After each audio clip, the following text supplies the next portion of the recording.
آج جو سائنس نے جانا، قرآن مجید نے 1400 سال پہلے لکھا کہ کھارے اور میٹھے پانی کے درمیان ہے ایک پردہ. یہ پانی ملتا ہے لیکن آپس میں گھل مل نہیں سکتا. They meet but they do not mix. اور سب سے بہترین مثال جو ہم آنکھ سے دیکھ سکتے ہیں وہ ہے ساؤتھ افریقہ میں، in the southern part, in the Cape area. دونوں کھارا اور میٹھا پانی ملتا ہے، ہم دیکھ سکتے. ہم یہ بھی دیکھتے کہ دونوں پانی کا رنگ الگ ہے. یہ مثال ہم ایجپٹ، مصر میں بھی دیکھ سکتے ہیں.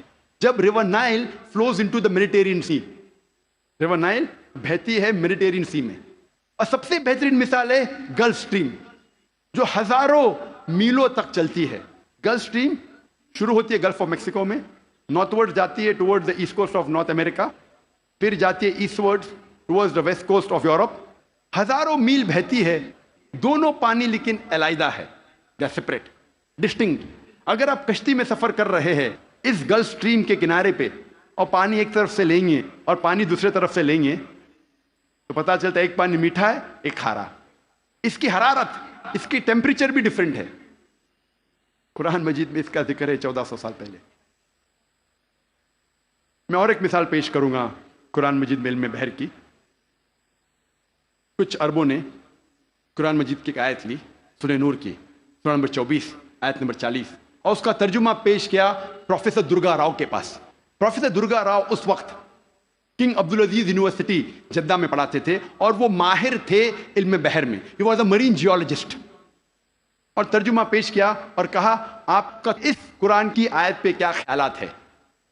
قرآن مجید میں لکھا ہے سورہ نور میں سورہ نمبر 24 آیت نمبر 40 میں کہ انکار کرنے والوں کے ذہن کی کیفیت ایسی ہے جس طریقے سے سمندر کے گہرائی میں اندھیرے پر اندھیرا، موج پر موج، لہر پہ لہر، اس کے اوپر بادل. جب انسان اپنے ہاتھ کو آگے کرتا ہے وہ دیکھ نہیں سکتا. اللہ جسے روشنی نہیں دیتا وہ دیکھ نہیں سکتا. یہ آیت کا ترجمہ سننے کے بعد پروفیسر درگا راؤ نے کہا کہ یہ عام سمندر کا ذکر نہیں ہے، یہ ایک گہرے سمندر کا ذکر ہے. اور پہلے انسان یہ نہیں جانتا تھا کہ سمندر کی گہرائی میں اندھیرا تھا. سینکڑوں سال پہلے، 100-200 سال پہلے جب سب مرین ایجاد ہوئی اور جب انسان سمندر کی گہرائی میں گیا تب انہیں پتا لگا اور تب محسوس ہوا کہ سمندر کی گہرائی میں اندھیرا ہے. عام انسان 20 میٹر سے زیادہ جب سمندر میں اندر جاتا ہے تو وہ تیر نہیں سکتا، اور 200 میٹر سے زیادہ اندر جائے گا بنا کوئی آلہ کے، بنا کوئی ایکوپمنٹ کے، تو وہ انسان مر جائے گا. آج سب مرین کے ذریعے ہم انڈر واٹر جا سکتے، ہمیں پتا چلتا ہے کہ سمندر کی گہرائی میں اندھیرا ہے. پروفیسر درگا راؤ نے کہا اندھیرا 2 وجہ کے لیے ہے. سب سے پہلی وجہ ہے جب روشنی پانی میں داخل ہوتی ہے، روشنی کی کرن، تو ایک کے بعد ایک رنگ پانی میں جذب ہوتا ہے. آج سائنس یہ کہتی ہے کہ روشنی کی کرن 7 رنگ سے بنی ہوئی ہے، وپ گیور، وائلٹ، انڈیگو، بلو، گرین، یلو، اورنج اور ریڈ. وائلٹ، انڈیگو، بیگنی، بلو، نیلا، گرین، ہرا، یلو، پیلا، اورنج، نارنگی، ریڈ، لال. سب سے پہلے 10 یا 15 میٹر پانی کے نیچے لال رنگ جذب ہو جاتا ہے. اسی لیے انسان اگر پانی میں 30 میٹر کی گہرائی پہ جاتا ہے، اگر اسے چوٹ لگتی ہے اور خون بہنے لگتا ہے تو وہ انسان اپنے خون کا لال رنگ دیکھ نہیں سکے گا. 30 سے 50 میٹر جذب ہوتا ہے نارنگی رنگ. 50 سے 100 میٹر کے درمیان پانی کے نیچے جذب ہوتا ہے پیلا رنگ. 100 سے 200 میٹر کے درمیان جذب ہوتا ہے ہرا رنگ، اور 200 میٹر کے بعد پانی کے نیچے جذب ہوتا ہے نیلا رنگ، اور اس کے نیچے پورا اندھیرا ہے. قرآن مجید میں لکھا ہے انکار کرنے والے کی ذہن کی کیفیت، انکار کرنے والے جو خدا کا انکار کرتے ہیں، جو خدا میں نہیں مانتے، اللہ سبحانہ میں نہیں مانتے، انکار کرنے والے کی ذہن کی کیفیت ایسی ہے جس طریقے سے گہرے سمندر میں اندھیرا پہ اندھیرا، لہر پہ لہر، اس کے اوپر بادل. دوسری وجہ اندھیرے کی ہے، پروفیسر درگا راؤ کہتے ہیں وہ ہے بادل. جب سورج کی روشنی آتی ہے کئی بار بادل اس روشنی کو جذب کر لیتا ہے، اس لیے بادل کے نیچے ہم دیکھتے ہیں اندھیرا، اور جو روشنی بادل کے ذریعے جذب نہیں ہوتی اور جب سمندر میں جاتی ہے، کئی بار جو سمندر کے اوپر لہریں ہیں وہ لائٹ ریز کو ریفلیکٹ کرتی ہے، اور جو لائٹ ریز، جو روشنی کی کرن ریفلیکٹ نہیں ہوتی وہ سمندر میں داخل ہوتی ہے، اور جیسے میں نے کہا ایک رنگ کے بعد ایک رنگ جذب ہوتا ہے۔ ان قرآن مجید میں لکھا ہے انکار کرنے والے کی ذہن کی کیفیت ایسی ہے جس طریقے سے گہرے سمندر میں اندھیرے پہ اندھیرا، لہر پہ لہر۔ اس کی کیا معنی؟ لہر پہ لہر۔ ہم انسان جانتے تھے کہ سمندر کے اوپر لہر ہے، لیکن سن 1900 میں ہمیں پتا لگا کہ سمندر کے نیچے بھی لہر ہے، اسے کہتے ہیں انٹرنل ویوز، اندرونی لہر، جو ڈفرینشیٹ کرتی ہے superficial part of the ocean کو deep part of the ocean سے۔ یہ اندرونی لہر تقسیم کرتی ہے سمندر کو اوپری سے اور اندرونی حصے میں۔ اوپری حصہ superficial part is lit up and warm, گرم ہوتا ہے اور اس میں روشنی ہوتی ہے۔ جو گہرا بھاگ ہوتا ہے سمندر کا وہ اندھیرا ہوتا ہے اور ٹھنڈا ہوتا ہے۔ یہ انٹرنل ویوز، اندرونی لہر ہمیں پتہ چلی تقریباً 110 سال پہلے۔ قرآن میں لکھا ہے لہر پر لہر، یعنی اندرونی لہر کے اوپر ہے سپرفیشل ویوز۔ اسی لیے مچھلیاں بھی جب گہرائی میں جاتی ہے وہ دیکھ نہیں سکتی، اپنی خود کی روشنی لے جاتی ہے، due to chemical reaction مچھلی خود کی روشنی کے ذریعے دیکھ سکتی ہے گہرے اندھیرے میں۔ پروفیسر درگا راؤ نے کہا کہ یہ کتاب قرآن مجید انسان کی لکھی ہوئی کتاب ہو ہی نہیں سکتی، اور پروفیسر درگا راؤ نے کہا یہ کتاب خدا کی طرف سے ہے۔ اب ہم ذکر کریں گے علم حیاتیات، بایولوجی کے بارے میں۔ قرآن مجید میں اللہ تعالیٰ فرماتے ہیں سورہ انبیاء میں سورہ نمبر 21 آیت نمبر 30، جس آیت کی تلاوت کی میں نے اس تقریر کے پہلے، اس کے آخری بھاگ میں اللہ تعالیٰ فرماتے وَجَعَلْنَا مِنَ الْمَاءِ كُلَّ شَيْءٍ ہے افلا یؤمنون، ہم نے ہر جاندار چیز کو پانی سے بنایا۔ آپ سوچ سکتے ہیں 1400 سال پہلے ریگستان میں جہاں پانی کی قلت تھی، وہاں قرآن مجید میں لکھا ہے ہر جاندار چیز ہم نے پانی سے بنائی۔ کون اسے مان سکتا تھا اس وقت؟ آج جب سائنس ترقی کرنے کے بعد ہمیں پتہ چلتا ہے کہ ہر جاندار چیز میں سیل ہے، اس کا بیسک پارٹ ہے سائٹوپلازم جس میں 80% پانی ہے، اور ہر لیونگ آرگینزم میں 50 سے 90% پانی ہے، اور ہر جاندار چیز کو جینے کے لیے پانی کی ضرورت ہے۔ قرآن مجید میں لکھا ہے سورہ نور میں سورہ نمبر 24 آیت نمبر 45 میں ہم نے ہر جانور کو پانی سے بنایا۔ قرآن مجید میں لکھا ہے سورہ فرقان میں سورہ نمبر 25 آیت نمبر 54 میں ہم نے ہر انسان کو پانی سے بنایا ہے۔ اب ہم ذکر کریں گے علم نباتات کا۔ نباتات کے معنی ہے باٹنی۔ ہمیں پہلے یہ نہیں پتا تھا کہ پیڑ پودے میں بھی جنس ہے، مؤنث اور مذکر۔ یہ حال ہی میں جب سائنس ترقی کا ہمیں پتا چلا کہ پیڑ پودے میں بھی مذکر اور مؤنث ہے، جنس ہے۔ قرآن مجید میں اس کا ذکر ہے سورہ طٰہٰ میں سورہ نمبر 20 آیت نمبر 53 میں، آیت نمبر 53 میں اللہ سبحانہ و تعالیٰ آسمان سے پانی برساتا ہے اور اس کے ذریعے پیڑ اور پودے جوڑوں میں پیدا کرتا ہے، مؤنث اور مذکر۔ اللہ تعالیٰ فرماتے ہیں سورہ رعد میں سورہ نمبر 13 آیت نمبر 3 میں کہ ہر پھل ہم نے بنایا جوڑے میں، 2 اور 2۔ آپ سوچ سکتے ہیں 1400 سال پہلے جو ہم نے حال ہی میں جانا کہ پیڑ پودے میں بھی جنس ہے، مؤنث اور مذکر۔ اللہ تعالیٰ فرماتے ہیں سورہ زاریات میں سورہ نمبر 51 آیت نمبر 49 ہم نے ہر چیز جوڑے میں بنائی۔ تو جاندار ہے یا جاندار نہیں ہے، ہر چیز ہم نے جوڑے میں بنائی۔ مثال کے طور پہ الیکٹریسٹی ہے، فینومینا آف الیکٹریسٹی، اس میں بھی جوڑے ہے، positive and negative, electrons and protons. Quran مجید میں اللہ تعالیٰ فرماتے ہیں سورہ یاسین میں سورہ نمبر 36 آیت نمبر 36 میں ہر چیز جو زمین سے پیدا ہوتی ہے، ہر انسان کو ہم نے جوڑے میں بنایا ہے، اور جو چیز انسان جانتے ہیں اور نہیں جانتے ہیں اس کو بھی ہم نے جوڑے میں بنایا ہے۔ اللہ تعالیٰ فرماتے ہیں کہ اللہ تعالیٰ نے سب چیز جوڑے میں بنائی۔ اب ہم ذکر کریں گے علم حیوانات کا، زوالوجی، علم حیوانات، زوالوجی۔ اللہ تعالیٰ فرماتے ہیں قرآن مجید میں سورہ انعام میں سورہ نمبر 6 آیت نمبر 38 میں ہر جانور جو زمین پہ چلتا ہے، ہر پرندہ جو آسمان میں اڑتا ہے، ہم نے انہیں انسان جیسے گروہوں میں رہنا سکھایا ہے۔ We have made them to live in communities like the human beings, the animals and the birds۔ اور آج سائنس تسلیم کرتا ہے کہ جانور اور پرندے بھی انسانوں جیسے گروہوں میں رہتے ہیں. They live in communities. اللہ تعالیٰ فرماتے ہیں سورہ نحل میں سورہ نمبر 16 آیت نمبر 68 اور 69 میں 60 اور 69 میں اللہ سبحانہ و تعالیٰ نے شہد کی مکھی کو سکھایا ہے کہ وہ اپنا چھتا بنائیں پیڑ میں، پہاڑ میں، انسان جہاں رہتے ہیں وہاں، اور مہارت کے ساتھ اپنا راستہ ڈھونڈے. اللہ تعالیٰ کیا کہنا چاہتا ہے جب کہتا ہے کہ ہم نے سکھایا شہد کی مکھی کو مہارت کے ساتھ اپنا راستہ ڈھونڈے؟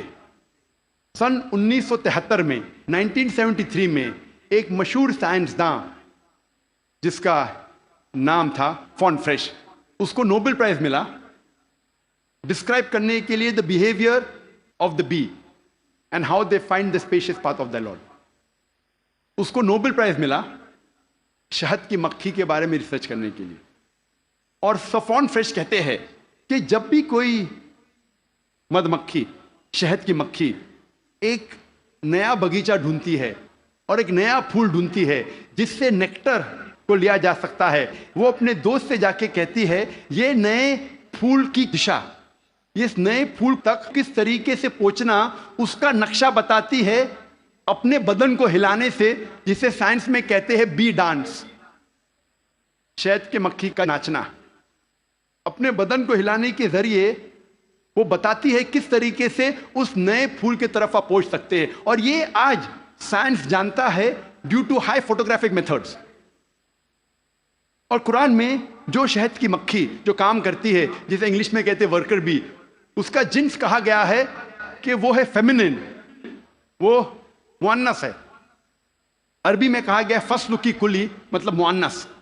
انسان پہلے سمجھتے تھے کہ وہ کام کرنے والی شہد کی مکھی ہے مذکر، میل ہے. اسی لیے شیکسپیئر اپنی کتاب میں لکھتا ہے ہنری IV میں کہ سولجر بیز، مرد شہد کی مکھی آپس میں بات کرتے ہیں اور رپورٹ کرتے ہیں راجا کے پاس. آج سائنس کہتی ہے کہ جو کام کرنے والے شہد کی مکھی وہ مذکر نہیں ہے، مؤنث ہے، دے آر فیمینائن. اور وہ راجا کے پاس جا کے رپورٹ نہیں کرتی، وہ رانی کے پاس جا کے رپورٹ کرتی ہے. آپ سوچ سکتے ہیں قرآن مجید 1400 سال پہلے اس ورکر بی کا جنس بھی بتاتا ہے کہ فیمینن ہے، مؤنث ہے. اللہ تعالیٰ فرماتے سورہ عنکبوت میں سورہ نمبر 29 آیت نمبر 41 میں کہ جو لوگ اللہ کے علاوہ جس کو مددگار بناتے ہیں ان کی مثال ہے مکڑی جیسی، لائک اے اسپائڈر.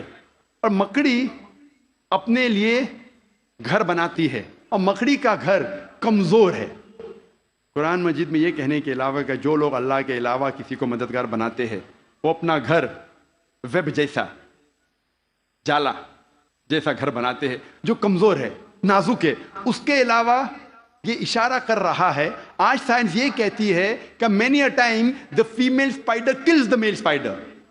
مکڑی مکڑے کا قتل کرتی ہے.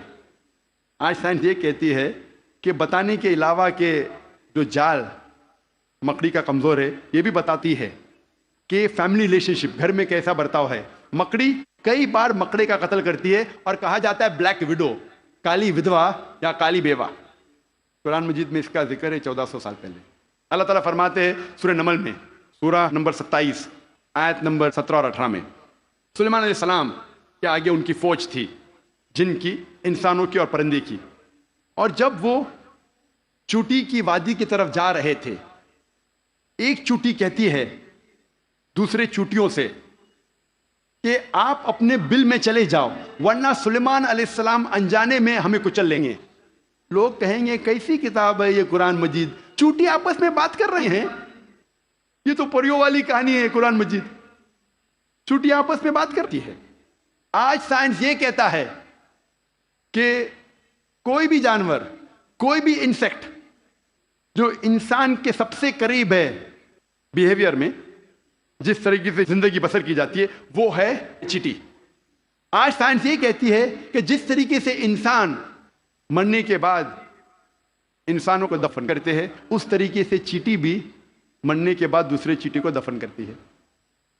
جس طریقے سے دے سوفسٹیکیٹڈ لیبر، چیٹی کے پاس بھی جب وہ کام کرتے ہیں، مینیجر ہے، سپروائزر ہے، فورمین ہے، ورکر ہے، چیٹی اکثر مل کے بات کرتی ہے. آج سائنس یہ کہتی ہے they have a sophisticated method of communication. ان کے بات چیت کرنے کا طریقہ بہت اعلیٰ درجے کا ہے.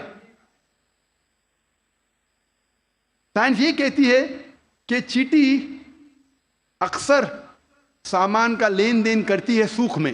They have market places where they exchange goods. ہمارے وہاں سوق ہے نا, کیا کہتے ہیں, مارکیٹ, جہاں ہم لین دین کرتے ہیں. اس طریقے سے چیٹی بھی مارکیٹ ان کی ہوتی ہے خود کی, جہاں لین دین کرتی ہے چیزوں کی.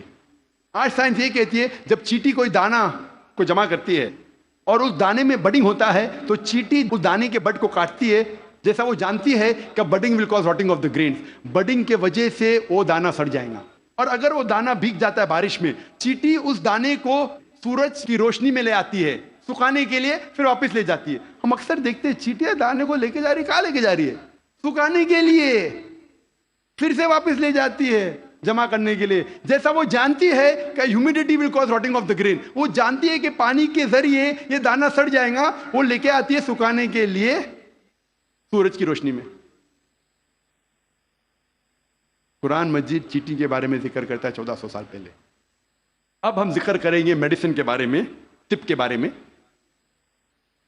اور اللہ تعالیٰ فرماتے ہیں سورہ نحل میں سورہ نمبر 16 آیت نمبر 68 اور 69 میں, ورس 68 اور 69 میں, کہ اللہ سبحانہ و تعالیٰ نے آپ کو پینے کی چیز دیے جو شہد کے مکھی کے بدن سے نکلتا ہے, جس میں انسانوں کے لیے شفا ہے. ہم پہلے یہ نہیں جانتے تھے کہ شہد کے مکھی کے بدن سے ملتا ہے شہد, وہ تو حال میں جاننے لگے ہم 200 سال پہلے 300 سال پہلے. اور لکھا ہے اس شہد میں انسانوں کے لیے شفا ہے. آج ہم جانتے ہیں that honey is rich in fructose and vitamin کے. فرکٹوز اور وائٹامن کے میں رچ ہے. اور آپ یہ بھی جانتے ہیں کہ ہنی میں مائلڈ اینٹیسیپٹک پراپرٹی ہے. اسی لیے ورلڈ وار 2 میں روس کے سولجرز, رشین سولجرز جب زخم ہوتا تھا وہ زخم پہ لگاتے تھے شہد,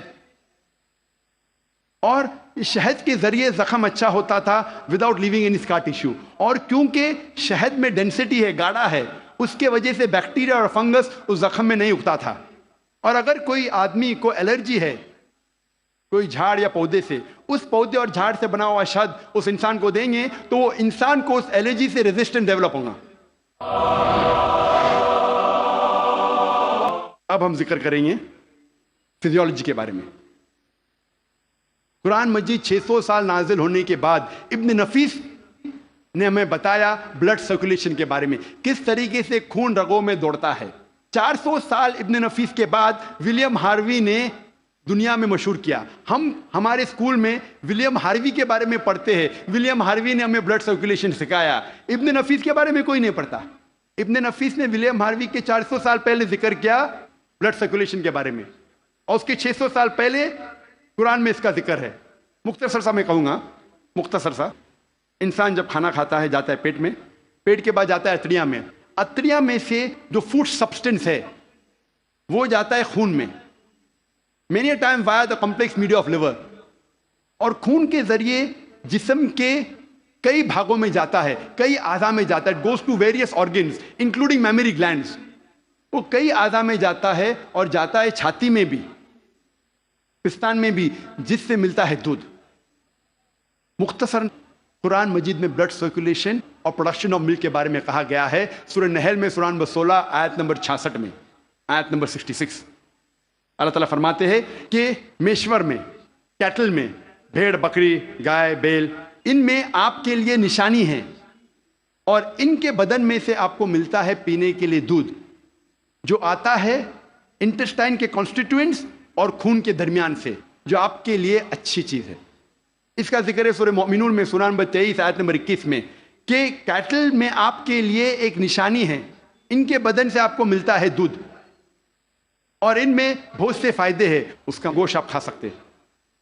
قرآن مجید میں production of milk and blood circulation کے بارے میں ذکر ہے ان اے نٹ شیل 1400 سال پہلے. اب ہم ذکر کریں گے ایمبریولوجی کے بارے میں. ایمبریولوجی سائنس کا وہ بھاگ ہے جو خصوصاً جب ماں کے رحم میں بچہ پیدا ہوتا ہے اور کس طریقے سے شروع ہو کے بڑھتا ہے, 9 مہینے تک تقریباً ماں کے رحم میں رہتا ہے, اس کے اسٹڈی کو کہتے ہیں انگریزی میں ایمبریولوجی. ماں کے رحم میں جو بچہ پیدا ہوتا ہے آہستہ آہستہ بڑھتا ہے. اس کے اسٹڈی کو انگریزی میں کہتے ہیں ایمبریولوجی. کئی اربوں نے جتنے بھی قرآن مجید کی آیتیں ہیں جو ایمبریولوجی کے بارے میں ذکر کرتی ہے اور حدیث ہے اس کو اکٹھا کیا اور قرآن مجید کی آیت کے اوپر عمل کیا. سورہ نحل سورہ 16 آیت نمبر 43 اور سورہ انبیاء سورہ نمبر 21 آیت نمبر 7 میں اللہ تعالیٰ فرماتے فَاسْأَلُوا أَهْلَ الذِّكْرِ إِن كُنتُمْ لَا تَعْلَمُونَ. اگر آپ نہیں جانتے تو اس کے پاس جائیے جو ماہر ہے, اس سے پوچھئے جو ماہر ہے, چاہے وہ مسلم یا غیر مسلم ہو. اگر آپ نہیں جانتے تو اس سے پوچھئے قرآن کے بارے میں جو اس فن کا ماہر ہے. تو کئی اربوں نے ساری آیتیں اور حدیث سے جو ایمبریولوجی کے بارے میں ذکر کرتے اور لے گئے تقریباً 30 سال پہلے, 1980 کے پہلے, ان 1970s 30-40 سال پہلے, اور لے گئے پروفیسر کیتھ مور کے پاس. وہ مسلمان نہیں تھا. پروفیسر کیتھ مور اس وقت سارے دنیا کا سب سے بہترین ماہر تھا ایمبریولوجی میں. وہ ڈپارٹمنٹ آف ایناٹومی کا ہیڈ تھا in university of Toronto Canada میں. پروفیسر کیتھ مور کو ساری آیتوں اور حدیث کا ترجمہ پیش کیے اور کہا اس کے بارے میں آپ کو کیا کہنا ہے. تو پروفیسر کیتھ مور نے کہا کہ اکثر جو قرآن مجید اور حدیث میں ایمبریولوجی کے بارے میں لکھا ہے وہ 100% صحیح ہے, لیکن کچھ آیتوں کے بارے میں نہیں کہہ سکتا ہوں کہ صحیح ہے. میں یہ بھی نہیں کہہ سکتا ہوں کہ غلط ہے کیونکہ میں خود بھی نہیں جانتا ہوں. اور دو ایسے آیت تھے جو پہلے دو آیت جو نازل کی گئے تھے, سورہ اقرا سورہ علق سورہ نمبر 96 آیت نمبر 1 اور 2, جہاں اللہ تعالیٰ فرماتے اقرا بسم ربک الذی خلق خلق الانسان من علق. پڑھو اس کے نام سے جو خالق ہے جس نے انسانوں کو بنایا ہے علقہ سے, خون کے لوتھڑے سے, جونک سے, لیچ لائک سبسٹنس سے. پروفیسر کیتھ مور نے کہا میں نہیں جانتا ہوں کہ ایمبریو جب بچہ پہلے سٹیج میں ہوتا ہے, مرحلے میں ہوتا ہے, وہ جونک جیسا لگتا ہے. تو پروفیسر کیتھ مور اپنے لیبارٹری میں گئے اور پاورفل مائکروسکوپ کے اندر دیکھا اور ایک جوک کی تصویر لی اور اسے کمپیئر کیا اور وہ حیران ہو گئے یکسانیت پہ. اور اس کے بعد جب انہیں 80 سوالات پوچھے گئے ایمبریولوجی کے بارے میں جو قرآن اور حدیث میں ذکر آتا ہے, تو پروفیسر کیتھ مور نے کہا اگر آپ مجھے یہ 30 سال پہلے پوچھتے تو 50% سے زیادہ میں جواب نہیں دے سکتا تھا, کیونکہ embryology is a new branch which has developed in the field of medicine. وہ نئی برانچ ہے میڈیسن کی. اور پروفیسر کیتھ مور نے کہا کہ یہ کتاب قرآن مجید کوئی انسان لکھ ہی نہیں سکتا, اور مجھے کوئی شک نہیں ہے کہ یہ قرآن مجید خدا کی طرف سے ہے اور محمد صلی اللہ علیہ وسلم اس خدا کے پیغمبر ہے. اللہ تعالیٰ فرماتے ہیں سورہ طارق میں سورہ نمبر 86 میں 86 آیت نمبر 5, 6, 7 میں کہ انسان نہیں سوچتا وہ کس سے بنا, وہ ایک سیال قطرہ سے بنا جو گرا اس جگہ سے ریڑھ کی ہڈی اور پسلی کے بیچ. اللہ تعالیٰ کیا کہنا چاہتے جب کہا کہ انسان بنا ایک سیال قطرے سے جو گرا ریڑھ کی ہڈی اور پسلی کے بیچ. آج سائنس ترقی کرنے کے بعد میں پتہ لگتا ہے کہ جو جنسی اعضا ہے, جینائٹل آرگن ہیومن بینگز میں, وہ ایمبریونک ایج میں جب ماں کے رحم میں جب بچہ رہتا ہے وہ وجود میں آتا ہے اس جگہ جس جگہ گردہ ہے, جس جگہ کڈنی ہے, space between the spinal cord and the 11th and 12th rib, اس جگہ ریڑھ کی ہڈی اور 11ویں اور 12ویں پسلی کے بیچ. جنسی اعضا ٹیسٹیکلز اور اووری وہاں سے وجود میں آتے ہیں. اس کے بعد وہ ڈسینڈ وہ نیچے اترتے ہیں, عورت میں پیلوس تک, آدمی میں through the inguinal canal into the scrotum. لیکن نیچے آنے کے بعد یہ جنسی اعضا جب انسان بڑا بھی ہو جاتا ہے, ماں کے پیٹ کے باہر نکلتا ہے, پھر بھی نیچے اترنے کے باوجود ان کے خون کا سپلائی اور نرو سپلائی اسی جگہ سے آتا ہے جہاں گردہ موجود ہے, اور لمفیٹک ڈرینیج اسی جگہ جاتا ہے جہاں گردہ موجود ہے, ریڑھ کی ہڈی اور 11ویں اور 12ویں پسلی کے بیچ. قرآن مجید میں اللہ تعالیٰ فرماتے سورہ حج میں سورہ نمبر 22 آیت نمبر 5 اور سورہ مومنون میں سورہ نمبر 23 آیت نمبر 13 میں کہ ہم نے انسان کو نطفہ سے بنایا ہے. نطفہ کے معنی عربی میں ہے ایک چھوٹا سا سیال قطرہ, مائنیوٹ کوانٹٹی آف لکوڈ.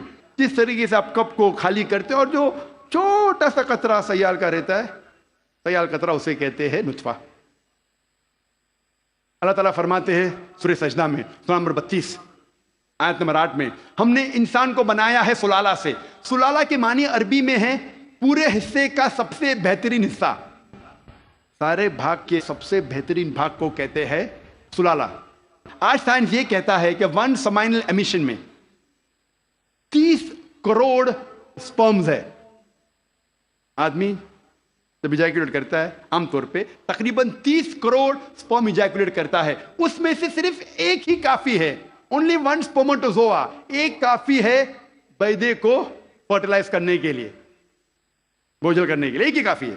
اس 30 کروڑ میں سے ایک کو قرآن کہتا ہے سلالہ، best part of the whole, سارے حصے کیا سب سے بہترین حصہ۔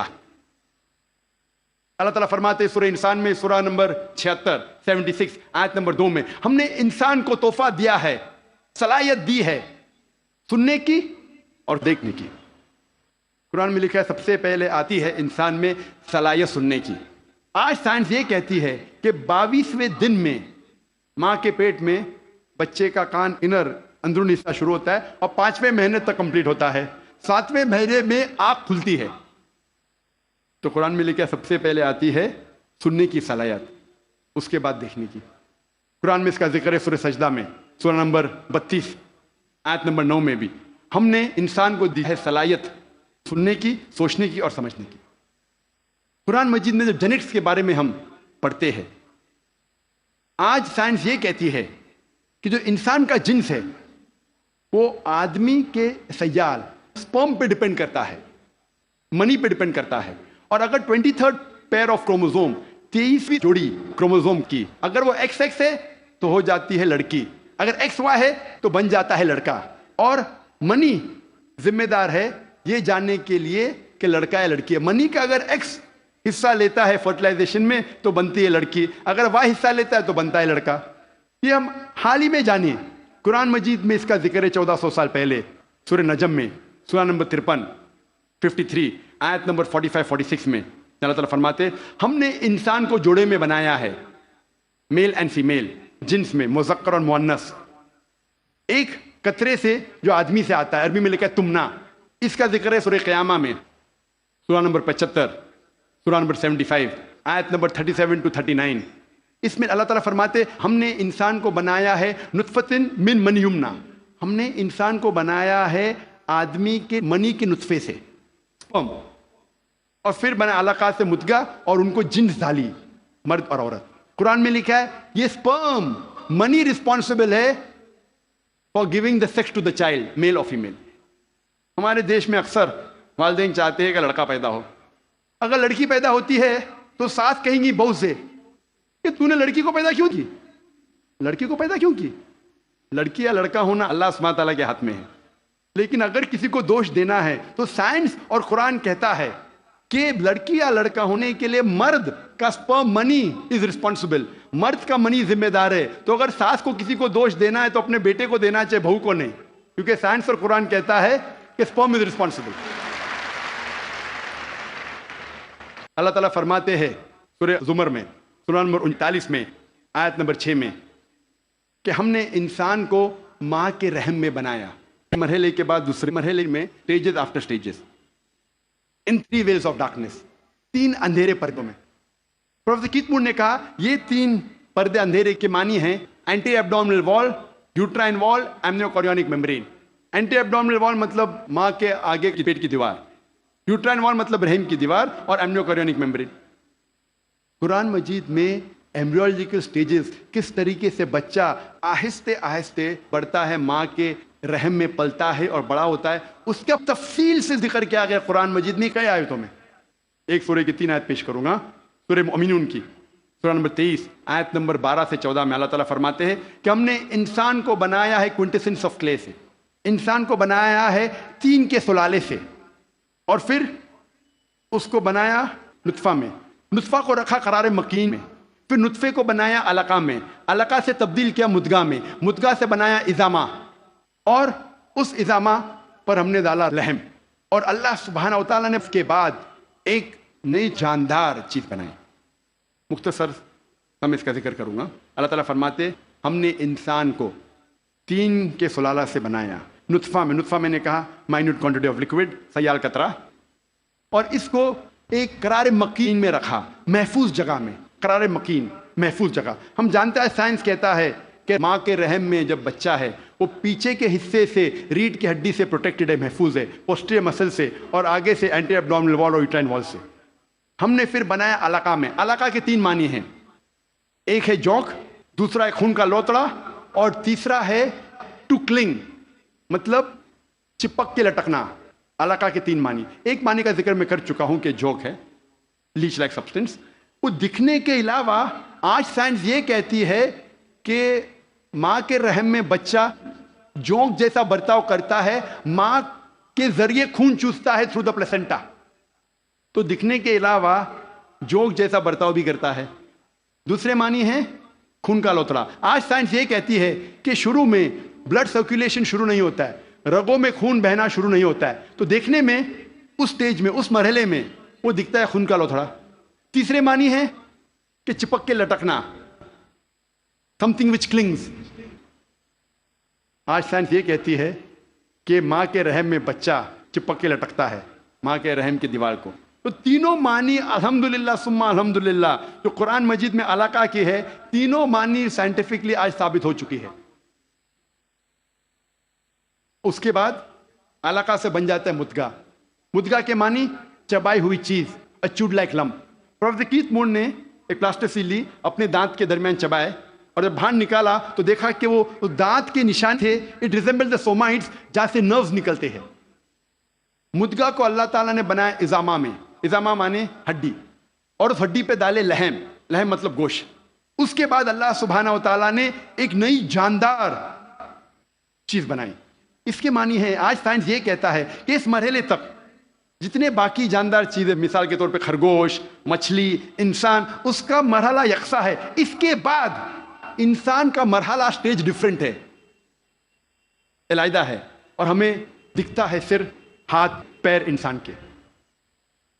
جب یہ ساری آیتوں کا ذکر پروفیسر کیتھ مون کے سامنے رکھا، پروفیسر کیتھ مون نے کہا، 80 سوالات جب انہیں پوچھے گئے تھے، انہوں نے کہا یہ سب تو مجھے سائنس نے اب بھی ترقی کیا معلوم پڑا، اور جو بھی نئی چیز انہیں ملی قرآن کے ذریعے، حدیث کے ذریعے، ان نے اپنی نئی کتاب میں داخل کیا، اور انہوں نے لکھا دا 3rd addition of the developing human. میں جب میڈیکل کالج میں تھا، ہمیں اگر اچھے مارکس ملنا چاہیے تو ہم ریفر کرتے تھے کتاب پروفیسر کیتھ مون کی، ڈیولپنگ ہیومن۔ اگر جسٹ پاس ہونے گئے تو ہم ریفر کرتے تھے اندربیر سنگھ، جسٹ پاس ہونے کے۔ ایمبریولوجی میں اگر ہم اچھے مارکس چاہتے ہم ریفر کرتے تھے کتاب پروفیسر کیتھ مون کی، ڈیولپنگ ہیومن۔ جب میں میڈیکل کالج میں تھا اس وقت مجھے کتاب نہیں ملی۔ جو 3rd ایڈیشن، ان نے نئی چیز جو ملی قرآن اور حدیث کے ذریعے، انہیں اپنی کتاب میں داخل کی، جس کے لیے انہیں ایوارڈ ملا تھا best medical book written by single author in that year, سب سے بہترین طب کی کتاب جو کسی ایک لیکھک نے لکھی۔ اور یہ کتاب کا ترجمہ کئی زبانوں میں ہو چکا ہے۔ اللہ تعالیٰ فرماتے ہیں سورہ حج میں، سورہ نمبر 22 آیت نمبر 5 میں، کہ ہم نے انسان کو بنایا علقہ سے، علقہ سے بنایا مدغہ، کچھ اعضاء بنے ہوئے، کچھ نہیں بنے ہوئے، some organ formed, some not formed. جب یہ آیت کا ترجمہ دکھایا گیا تھا پروفیسر مارشل جانسن کو، جو تھامس جیفرسن یونیورسٹی فیلاڈیلفیا USA کے جو ڈین تھے، انہوں نے کہا اگر اس مرحلے پہ ہم کہیں گے کہ یہ پورا انسان ہے، پورے اعضاء بنے ہوئے ہیں، تو غلط ہے، کچھ اعضاء نہیں بنے۔ اگر ہم کہیں گے یہ پورا انسان نہیں ہے تو یہ غلط ہے کہ کچھ اعضاء بنے ہیں۔ تو قرآن مجید میں جو تفصیل سے ذکر آتا ہے کہ some organ formed, some not formed, اس سے بہترین ڈسکرپشن کوئی میڈیکل کتاب میں آپ کو نہیں ملے گی۔ Partly formed and partly unformed, some cell differentiated, some undifferentiated. وقت کی قلت ہونے کی وجہ سے صرف اور 2 سائنٹیفک حقائق کو پیش کروں گا میں۔ اللہ تعالیٰ فرماتے سورہ قیامہ میں، سورہ نمبر 75، سورہ نمبر 75 آیت نمبر 3 اور 4 میں، انکار کرنے والے جب کہیں گے اللہ سبحانہ و تعالیٰ آخرت کے دن میں ہماری ہڈیوں کو کیسے جوڑے گا؟ ہم جانتے ہیں مرنے کے بعد دفن ہو جاتے، ہڈیاں مٹی میں مل جاتی ہے، ڈسنٹیگریٹ ہوتی ہے، تو اللہ تعالیٰ آخرت میں ہماری ہڈیوں کو کیسا اکٹھا کرے گا، کیسے ہمیں پہچانے گا؟ اللہ تعالیٰ کہتا ہے کہ ان سے کہو کہ اللہ سبحانہ و تعالیٰ صرف ہڈیوں کو اکٹھا نہیں کر سکتا، لیکن آپ کی انگلیوں کے پور پور کو پھر سے بنا سکتا ہے۔ اللہ تعالیٰ کیا کہنا چاہتے ہیں کہ ہڈیوں کو صرف اکٹھا نہیں کر سکتا، لیکن آپ کی انگلیوں کے پور پور کو پھر سے اکٹھا کر سکتا ہے۔ سن 1880 میں سر فرانسس گولڈ نے ایجاد کیا فنگر پرنٹنگ میتھڈ، اور کہا کہ کروڑوں لوگوں کے درمیان 2 لوگ میں یکساں فنگر پرنٹس نہیں ہیں، اور آج اب فنگر پرنٹنگ میتھڈ استعمال کرتے ہیں مجرم کو پکڑنے کے لیے. انٹرپول کرتی ہے, پولیس کرتی ہے, CID, FBI, CIA, جاننے کے لیے مجرم کون ہے. جو 1880 میں ہم نے جانا, 130 سال پہلے, 1400 سال پہلے قرآن میں لکھا ہے. ہڈیوں کو تو چھوڑو, ہم آپ کی انگلیوں کے پور کو اکٹھا کر سکتے ہیں. میں تقریر کے آخری میں پروفیسر تغرا تقشون کی مثال پیش کرنا چاہتا ہوں. ہم طبیب پہلے یہ سمجھتے تھے کہ درد کا احساس کرنے کے لیے دماغ کافی ہے, brain is sufficient for realising the pain. ابھی سائنس ترقی کرنے کے بعد ہمیں پتہ لگتا ہے کہ چمڑیوں میں پین ریسپٹرز ہے, درد کا احساس کرنے کے آلہ ہے, ریسپٹرز ہے, جو بہت ضروری ہے درد کا احساس کرنے کے لیے, جس کے بنا انسان درد کا احساس نہیں کر سکتا. اسی لیے جب کوئی انسان جل جاتا ہے, جب کوئی انسان زخمی ہو جاتا ہے جلنے کی وجہ سے, اور ڈاکٹر کے پاس جاتا ہے, ڈاکٹر ایک سوئی لیتا ہے اور اس جلے ہوئے حصے کو چبوتا ہے. اگر مریض کو درد ہوتا ہے, ڈاکٹر خوش ہے, pain receptors intact, pain receptors محفوظ ہے. اگر مریض کو درد نہیں ہوتا ہے, ڈاکٹر کو افسوس ہوتا ہے, پین ریسپٹرز ختم ہو چکے ہیں, مر چکے ہیں. آج ہمیں پتا چلا کہ پین ریسپٹرز بھی ضروری ہے درد کا احساس کرنے کے لیے. قرآن مجید میں کہا گیا ہے سورہ نساء میں, سورہ نمبر 4 آیت نمبر 56 میں, آیت نمبر 56 میں, جو لوگ ہماری نشانیوں کا انکار کرتے ہیں ان لوگوں کو ہم آخرت میں آگ میں ڈالیں گے, اور جتنی بار ان کی چمڑیاں جلیں گی اتنی بار ہم ان کو نئی چمڑی دیں گے تاکہ وہ درد کا احساس کر سکے. اللہ تعالیٰ کیا کہنا چاہتا ہے کہ جو لوگ ہماری نشانیوں کو جھٹلاتے ہیں, انکار کرتے ہیں, ہم ان کو آخرت میں آگ میں ڈالیں گے, اور جتنی بار ان کی چمڑیاں جلیں گی اتنی بار ہم ان کو نئی چمڑی دیں گے تاکہ وہ درد کا احساس کر سکے. اللہ تعالیٰ یہ کہنا چاہتا ہے کہ چمڑیوں میں پین ریسپٹرز ہے, اگر پین ریسپٹرز مر گئے تو درد کیسا ہوگا, تو درد کا احساس دلانے کے لیے نئی چمڑی دیں گے, جلیں گی نئی چمڑی دیں گے. پروفیسر تغرا تقشون وہ ڈین ہیں ایک میڈیکل کالج کے, یونیورسٹی تھائی لینڈ میں, اور انہوں نے کئی سال بتائے پین ریسپٹرز پہ تحقیق کرنے میں. جب ان کو یہ ترجمہ دیا قرآن مجید کی آیت کا, انہوں نے کہا یہ ممکن ہی نہیں ہے, یہ کتاب 1400 سال پہلے پین ریسپٹرز کے بارے میں ذکر کر رہی, ہم نے تو آج ہی نہیں جانا. وہ ماننے سے انکار کیے. پھر اس کے بعد جب تحقیق کی, دوسرے سائنٹسٹ, سائنسداں سے چیک کیا کہ ترجمہ صحیح تھا, اتنے متاثر ہوئے کہ 8ویں کانفرنس ریاض میں, سائنٹیفک سائنس آف قرآن میں, اس کانفرنس کے بیچ ہی پروفیسر تغرا تقشون نے شہادت دی اور کہا لا الہ الا اللہ محمد رسول اللہ, نہ کوئی معبود اللہ کے علاوہ, اور اس کے آخری پیغمبر محمد صلی اللہ علیہ وسلم میں. وآخر دعوانا الحمدللہ رب العالمین. جزاک اللہ ڈاکٹر ذاکر نائک صاحب. ہم ان سے معلوماتی تقریر سماعت کر رہے تھے. سائنس کی ترقیات کو دیکھ کر لوگوں نے محسوس کیا کہ اب تو مذہب کا جنازہ نکل جائے گا, وہ بے نام و نشان ہو جائے گا. لیکن ہم نے سنا اور ہمیں معلوم ہوا کہ سائنس نے مذہب کو مزید طاقت پہنچائی. غالب نے اس پر ایک شعر کہا تھا کہ تھی خبر گرم کے اڑنگے پرزے, تھی خبر گرم کے غالب کے اڑنگے پرزے, دیکھنے ہم بھی گئے تھے پر تماشا نہ ہوا. لوگ سوچتے تھے کہ مذہب کا جنازہ نکل جائے گا سائنس آنے کے بعد, لیکن کوئی تماشا نہیں ہوا, بلکہ سائنس نے مذہب کو مزید طاقت پہنچائی اور مزید تائید کیے. اب ہم اس اجلاس کے دوسرے سیشن کی شروعات کرتے ہیں. یہ سوال و جواب کا سیشن ہے جس میں آپ مقرر سے سوال کر سکتے ہیں اور مقرر انشاءاللہ آپ کے سوالات کے جوابات دیں گے. اس سوال و جواب کے سیشن کو دلچسپ اور کامیاب بنانے کے لیے کچھ قواعد و اصول کا خیال رکھنا ہم میں سے ہر ایک کے لیے ضروری ہے.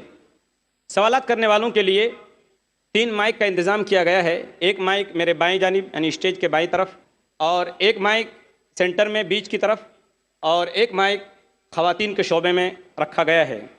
ہر سوال کرنے والے یا سوال کرنے والی کے لیے ضروری ہے کہ سب سے پہلے اپنا نام اور پیشہ یعنی پروفیشن بتائیں.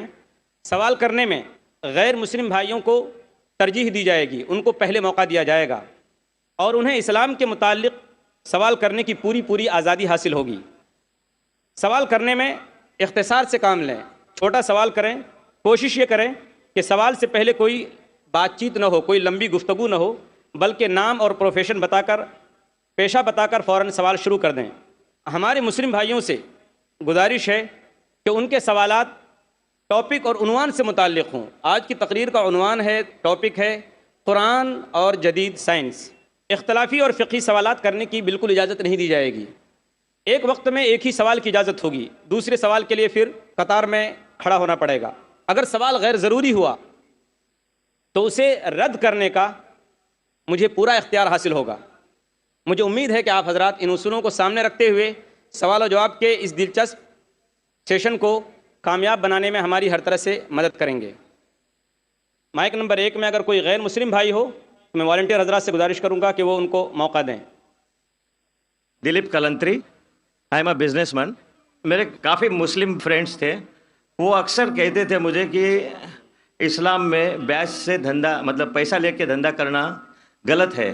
مجھے اکثر وچار آتا تھا کہ یہ کیسے ڈیولپمنٹ ہوگا، لیکن آج کا پریزنٹ سینیریو پورے دنیا کا دیکھتے ہوئے ایک ماننا پڑ رہا ہے کہ جس نے اپنا گھر گروی رکھ کے قرض لیا اور پروفٹ جس میں ملتا ہے اس شیئر بازار میں لگایا، ان کا گھر بھی تباہ ہو گیا۔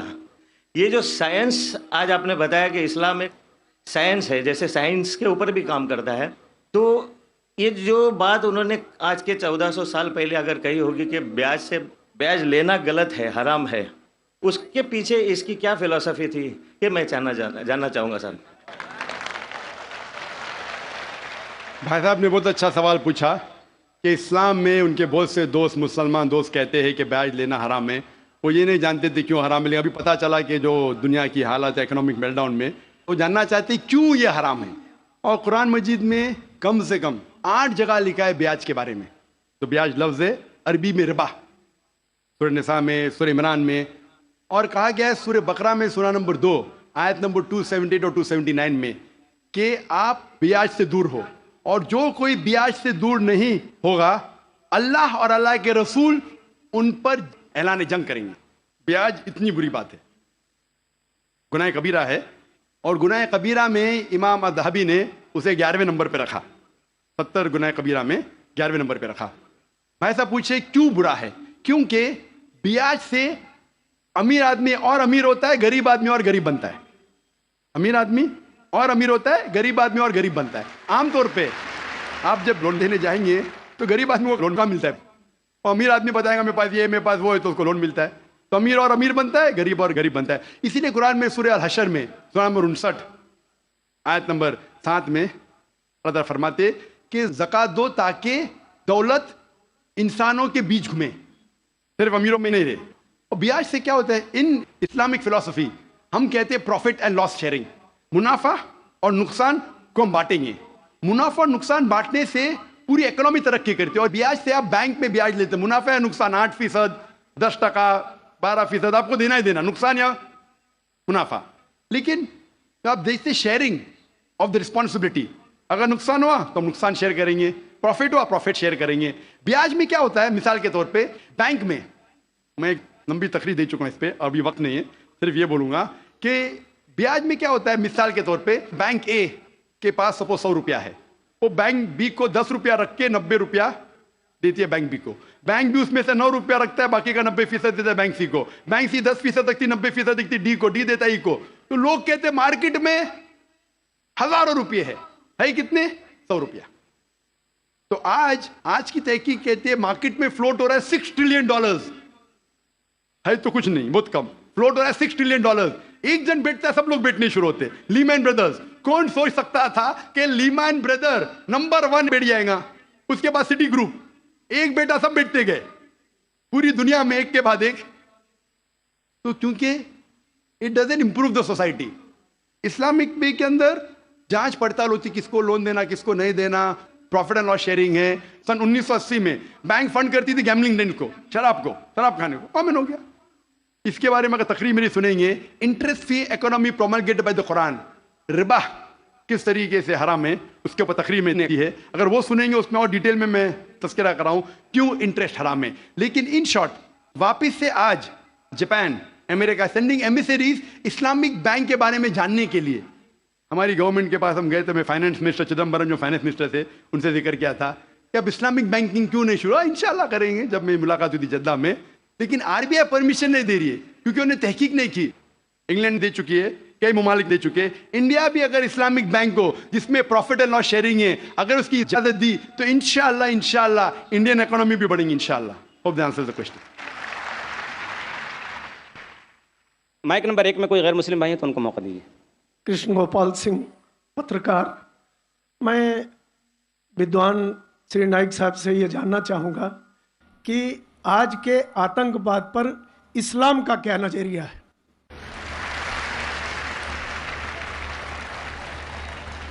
بھائی صاحب نے سوال کیا ہے کہ آج کے آتنکواد پر اسلام کا کیا نظریہ ہے، اور میں نے ایک تقریر کی ہے انگریزی میں بھی، از ٹیررزم مسلم مونوپولی، اور پونا میں بھی اردو میں، ہندی میں. کیا آتنکواد مسلمان کی وراثت ہے؟ کہ اکثر لوگ سمجھتے ہیں آتنکواد مطلب مسلمان ہونا ضروری ہے. اور ایک کہاوت تھی کہ ہر مسلمان آتنکوادی نہیں، لیکن ہر آتنکواد مسلمان. تو اس جملے کی وجہ سے میں تقریر کی تھی، وقت کی قلت ہے ابھی. لیکن آپ نے کہا کہ آتنکواد پر اسلام کا کیا نظریہ ہے.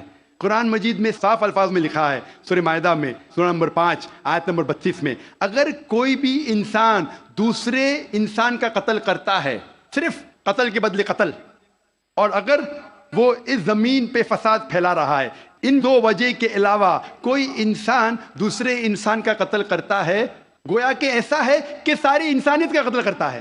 کوئی بھی انسان دوسرے انسان کا قتل کرتا ہے، معصوم، چاہے وہ مسلمان ہو یا غیر مسلمان ہو.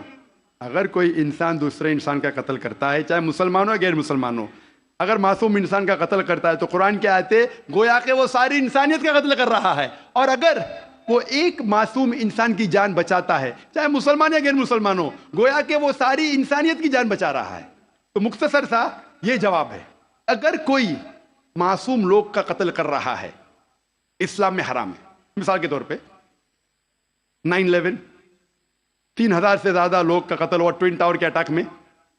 جو لنڈن بامبنگ ہوئے 50 سے زیادہ لوگ مرے. جو بامبے کے اندر ٹرین بم بلاسٹ ہوا 180 سے زیادہ لوگ مرے. معصوم انسان کا قتل کرنا حرام ہے. یہ سارے جتنے اٹیکس ہے کس نے کیا میں جانتا نہیں ہوں. میڈیا کہتی ہو سکتا ہے مسلمان، میرے پاس کوئی ثبوت نہیں ہے. جس نے بھی کیا اس نے غلط کیا، چاہے وہ مسلمان نے کیا غیر مسلمان نے کیا. لیکن اب تک یہ سارے اٹیکس کا کوئی ثبوت نہیں ہے کوئی بھی گورنمنٹ کے پاس، نہ USA کے پاس، نہ UK کے پاس، نہ انڈیا کے پاس. پرائم سسپیکٹ کہتے ہیں. لیکن جس نے بھی یہ قتل کیا، چاہے مسلم ہے غیر مسلم ہے، وہ حرام ہے. لیکن ساتھ ساتھ مجھے یہ بھی کہنا ہے کہ ہزاروں لوگ جب افغانستان میں ان کا قتل ہوا بم کے ذریعے، پلین کے ذریعے بم گرائے گئے، وہ بم جا کے نیچے اور بم بنتے ہیں. عراق میں لاکھوں لوگ کا قتل ہوا، افغانستان میں، عراق میں، یہ بڑے دہشت گرد اور ہزاروں لوگ کا قتل کیا جو گجرات میں ہوا. جب ہم کہتے ہیں کہ 9/11 کو آپ غلط کہو، ٹرین بامبنگ ان لنڈن غلط کہو، جو بامبنگ بامبے میں ہوئی وہ غلط ہے، اس کے ساتھ ساتھ یہ بھی کہو کہ افغانستان میں لاکھوں لوگ کا قتل ہوا وہ بھی غلط ہے، عراق میں جو لاکھوں لوگ کا قتل ہوا وہ بھی غلط ہے، جو معصوم لوگ کا قتل ہو رہا ہے پیلسٹائن میں وہ بھی غلط ہے. ہمیں ڈبل سٹینڈرڈ نہیں کرنا چاہیے. پیلسٹائن میں ہو رہا ہے، معصوم لوگ کا قتل ہوا ہے، بچے لوگ کا قتل کیا جا رہا ہے، وہ UN نہیں بولتی ہے دہشت گرد. کیوں؟ Double standard. تو جو بھی معصوم انسان کا قتل کر رہا ہے، چاہے وہ مسلمان ہو یا غیر مسلمان ہو، وہ دوشی ہے اور حرام ہے. اسلام اس کی سخت مخالفت کرتا ہے. جی بھائی صاحب، مائک نمبر 2 سے سوال. نمسکار صاحب، میں کانتی بھائی گاندھی، چیئرمین ساسپیرا پاورلوم سینٹر. میرا سوال صرف ایک ہی ہے، جہاد کا ایکچوئل میننگ کیا ہے؟ اور جہاد کے نام پہ جموں کشمیر میں جو آج خون خرابہ ہو رہا، اس کے اوپر آپ کی پرتیکریا کیا ہے؟ بھائی صاحب نے ایک بہت اہم سوال پوچھا. آج کی تاریخ میں سب سے بدنام لفظ اسلام میں ہے، وہ ہے لفظ جہاد. اور جہاد کے بارے میں سب سے زیادہ غلط فہمی ہے، صرف غیر مسلمانوں کو نہیں، مسلمانوں کو بھی. اکثر لوگ سمجھتے ہیں کہ جہاد کے معنی کوئی بھی مسلمان اگر جھگڑا کر رہا ہے، لڑائی کر رہا ہے، چاہے ذاتی فائدے کے لیے ہو، چاہے اپنے نام کے لیے ہو، چاہے زمین کے لیے ہو، چاہے پیسہ کے لیے ہو، وہ ہے جہاد. جہاد کے معنی یہ نہیں کہ کوئی بھی مسلمان کوئی بھی وجہ سے لڑائی کر رہا ہے، چاہے مال کے لیے ہو، چاہے نام کے لیے ہو، چاہے جگہ کے لیے ہو. جہاد کی معنی وہ عربی لفظ آتا ہے جہادہ سے، مانی جد و جہد, ٹو اسٹرائیو, ٹو اسٹرگل. اسلام کے پس منظر میں جہاد کی معنی ہے اپنے نفس سے جد و جہد کرنا, ایول انکلینیشن کے اگینسٹ. جو اپنا نفس برے چیزیں چاہتا ہے, اپنے نفس کے خلاف جد و جہد کرنے کو کہتے ہیں جہاد. اگر آپ معاشرے کو سدھارنے کے لیے جد و جہد کر رہے, اسے کہتے ہیں جہاد. اگر آپ سیلف ڈیفنس میں لڑ رہے ہیں, اسے کہتے ہیں جہاد. اگر آپ آپریشن کے خلاف جھگڑا کر رہے, اسے کہتے ہیں جہاد. جہاد کے معنی ہے جد و جہد کرنا. اور اکثر میڈیا میں کہا جاتا ہے جہاد کے معنی ہولی وار. صرف غیر مسلمان نے, کئی مسلمان بھی انورٹڈ کامنز میں اپنے آپ کو اسکالر سمجھتے ہیں, جہاد کا ترجمہ کرتے ہولی وار. بالکل غلط ہے. ہولی وار عربی میں حرب مقدسہ, اور اب قرآن مجید اٹھاؤ, کہیں بھی قرآن مجید میں حرب مقدسہ نہیں لکھا ہے, کوئی بھی حدیث میں نہیں لکھا ہے. جہاد کے معنی ہولی وار نہیں ہے, پاک جنگ نہیں ہے. یہ لفظ ہولی وار سب سے پہلے استعمال کیا گیا تھا کرسچن کروسیڈرز کے لیے. جب کرسچن کروسیڈرز کرسچینٹی کے نام پہ ہزاروں لوگ کا قتل کیے, اسے کہتے تھے ہولی وار. آج وہ استعمال ہو رہا ہے مسلمان کے لیے. جہاد ڈزنٹ مین ہولی وار. آپ نے کہا کہ کشمیر میں جو ہو رہا ہے, مارنا, لڑنا, جھگڑنا, کیا جہاد ہے؟ اگر وہ جد و جہد کر رہے ہیں قرآن و حدیث کے مطابق, اپنے نفس کے خلاف, جو غلط چیز ہے اس کے خلاف, معاشرے کو سدھارنے کے لیے, تو وہ صحیح جہاد ہے. اور جہاد دو قسم کے ہوتے ہیں. ایک ہوتا ہے جہاد فی سبیل اللہ, اللہ کے راہ میں جہاد جو قرآن و حدیث کے مطابق ہے. دوسرا جہاد ہے جہاد فی سبیل شیطان, تو شیطان کے راہ میں جہاد کرنا. جد و جہد کر رہے معاشرے کو بگاڑنے کے لیے, اسے کہتے ہیں جہاد فی سبیل شیطان. ہر مسلمان کو کرنا چاہیے جہاد فی سبیل اللہ, جد و جہد قرآن اور صحیح حدیث کے مطابق. کشمیر میں کیا ہو رہا ہے, میں نے کوئی انٹرویو لیا نہیں ان کا, جو میں پریس میں سنتا ہوں, میں اس کی تحقیق نہیں کیا ہوں. قرآن میں لکھا ہے سورہ حجرات میں سورہ نمبر 49 آیت نمبر 6 میں, جب بھی کوئی معلومات آپ تک پہنچتی ہے اس کی تحقیق کرو تیسرے کو پہنچانے کے پہلے. میں تحقیق نہیں کیا ہوں, اس لیے کہہ نہیں سکتا ہوں کون سا جہاد ہے. لیکن یہ جو لڑنے جھگڑنے کی بات ہو رہی ہے, جو لوگ اکثر مسلمان کو دوشی ٹھہراتے ہیں, میں آپ سے پوچھنا چاہتا ہوں کہ آپ نے مہابھارت پڑھی؟ مہابھارت میں لڑنے جھگڑنے کے منتر قرآن سے کئی گنا زیادہ ہے. مہابھارت میں لڑنے کے شلوک منترا قرآن مجید سے کئی زیادہ ہے. بھگوت گیتا ایک مہابھارت کا حصہ ہے, 18 جز, 18 چیپٹرز انوشاسن پرو کے, جس میں شری کرشن ارجن کو ایڈوائز دیتے ہیں, سمجھاتے ہیں.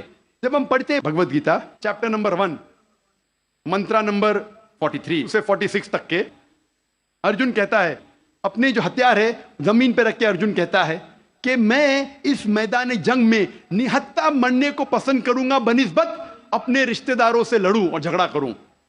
چند شلوک بعد Bhagavad Gita chapter number 2 verse number 2 اور 3 شری کرشن کہتے Arjun how can you be so important. Hindi میں ترجمہ کروں گا, آپ نپنسک کیسے بن گئے؟ شتریا کا دھرم ہے لڑنا, اور آپ اگر لڑیں گے تو آپ جائیں گے سورگ میں. بھاگیوان ہے وہ شتریا. Bhagavad Gita chapter number 2 verse number 31, بھاگیوان ہے وہ شتریا جس کو لڑنے کا موقع ملتا ہے. تو کیا بھگوت گیتا غلط ہے؟ اس پس منظر میں ہم جانتے ہیں کہ یہاں شری کرشن کہہ رہے ارجن سے حق کے لیے لڑو. میں اگر یہ کہوں گا کہ بھگوت گیتا کہتا ہے, شری کرشن کہتے ہیں کہ اپنے رشتہ داروں کا قتل کرو, یہ شیطانی حرکت ہے, پس منظر کے خلاف ہے. اگر میں ایسا کہوں گا کہ شری کرشن کہہ رہے ارجن سے رشتہ داروں کا قتل کرو, تو یہ شیطانی حرکت ہے. میں طالب علم ہوں اسلام اور دیگر مذاہب کا, میں بھگوت گیتا پڑھ چکا ہوں. اس کا پس منظر یہ ہے, شری کرشن کہہ رہے کہ حق کے لیے, سچائی کے لیے لڑو, چاہے وہ آپ کے رشتہ دار ہو. تو صحیح ہے, اسی کا ذکر قرآن میں ہے. جتنے آیت ارون شوری اور جو اسلام کے اینیمیز ہے جو کوٹ کرتے ہیں, پس منظر میں وہ حق کی لڑائی ہے. جس طریقے سے بھگوت گیتا مہابھارت میں کئی زیادہ قرآن سے زیادہ لڑنے کی آیت ہے. تو اسی لیے جب پس منظر دیکھتے پتا چلتا ہے اس کتاب میں کیا لکھا گیا ہے. تو اس پس منظر میں میں بھگوت گیتا کے ساتھ ہوں جب وہ کہتے لڑنے کے لیے کہ حق کے لیے رشتہ دار سے بھی لڑو. وہی آیت قرآن میں سورہ نساء میں سورہ نمبر 4 آیت نمبر 135 میں یا ایھا الذین آمنو, سورہ نساء سورہ نمبر 4 آیت نمبر 135 میں یا ایھا الذین آمنو، اے ایمان والو، اللہ کے لیے حق کی گواہی دو. حق کے لیے بی وٹنس ٹو اللہ سبحانہ و تعالیٰ، چاہے وہ اپنے آپ کے خلاف ہو، چاہے آپ کے والدین کے خلاف ہو، امیر یا غریب. مطلب اگر گواہی دینے کے حق کے لیے چاہے خود کا بھی نقصان ہو پھر بھی حق کی گواہی دو. تو یہ تھا ان شارٹ اباؤٹ جہاد. Hope answer the question. خواتین میں کوئی نان مسلم ہوں تو سوال کر سکتی ہیں. Myself, Archana Gura. I'm working as an area sales manager in pharmaceutical company. I wanted to ask a question. جو 5 ٹائم کی نماز بولی گئی ہے وہ الگ الگ وقت پہ انسانی ذہن اور جسم پر کیا کیا ایفیکٹ ڈالتی ہے یا کیا کیا اثر کرتی ہے، اور یہ نماز کا طریقہ اس کو بھی آپ تھوڑا سا ایکسپلین کریے جو سائنٹیفکلی بیک گراؤنڈ ہو. Thank you. One question at time. ایک سوال آپ نے 4-5 سوال، ہر سوال کے اوپر ایک تقریر دے سکتا ہوں میں ماشاء اللہ. بہن نے سوال کیا کہ نماز 5 وقت ہے، کیوں ہیں، اس کے کیا اثرات ہے، کیا فائدے ہیں، کس طریقے سے پڑھنا چاہیے. ہر سوال پہ ایک تقریر کر سکتا ہوں. اللہ سبحانہ و تعالیٰ نے نماز مسلمانوں پہ فرض کیا ہے تاکہ جس طریقے سے ڈاکٹر کہتے ہیں کہ انسان کو اچھی صحت رکھنے کے لیے کم از کم 3 بار کھانا چاہیے، اسی طریقے سے اللہ سبحانہ و تعالیٰ ہمارے خالق ہے. اللہ نے کہا ہے کہ کم از کم 5 بار نماز پڑھو. اتنی برائیاں ہیں، اتنی غلط چیز ہے، اور میں تقریر کیا ہوں صلاح دا پروگرامنگ ٹوورڈ رائچسنس. صلاح کس طریقے سے انسان کو صحیح راستے پہ رکھتی ہے. تو صحیح راستے پہ رکھنے کے لیے ہائی چانسز ہے، ہائی پاسبلٹیز ہے، امکانات ہے کہ ہم اتنی برائی دیکھتے ہیں we can get deprogrammed. تو ری پروگرام کرنے کے لیے کم از کم 5 وقت ضروری ہے انسان کو نماز پڑھنے کے لیے. اس کے کیا فائدے ہیں؟ کئی سینکڑوں فائدے ہیں. وقت کی قلت ہونے کی وجہ سے چند فائدے بیان کروں گا. We can give a lecture only on the scientific benefits. آج سائنس کہتی ہے کہ جب ہم صلاح پڑھتے ہیں سب سے بہترین جو صلاح کا پوسچر ہے وہ ہے سجود، سجدہ. اسی لیے قرآن مجید میں 92 ٹائمز سجدہ کا ذکر ہے، سب سے بہترین.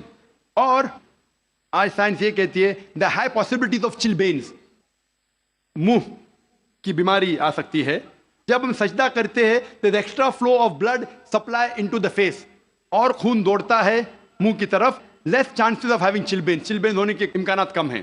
اگر کوئی انسان کو بیماری ہے سائنسائٹس کی، جب ہم سجدہ کرتے ہیں the sinuses flow out, ethmoidal sinus, frontal sinus, maxillary sinus, یہ سب ڈرین ہوتا ہے.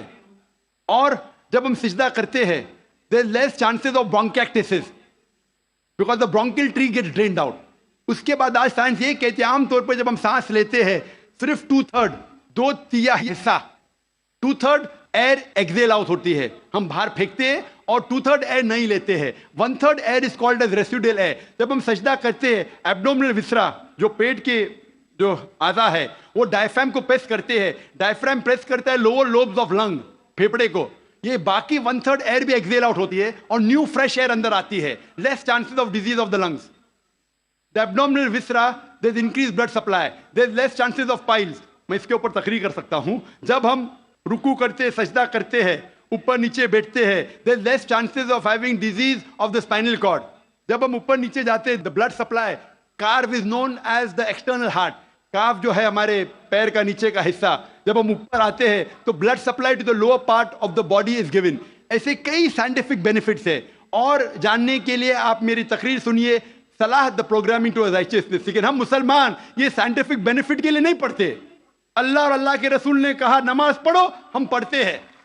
یہ سائنٹیفک بینیفٹ سائڈ ڈشز ہے, سائڈ ڈشز ہے جو غیر مسلمان کو شاید متاثر کرے. ہماری بریانی مین کورس میل ہے اللہ کو راضی کرنے کے لیے, اللہ کا شکریہ ادا کرنے کے لیے, اللہ سے ہدایت پانے کے لیے.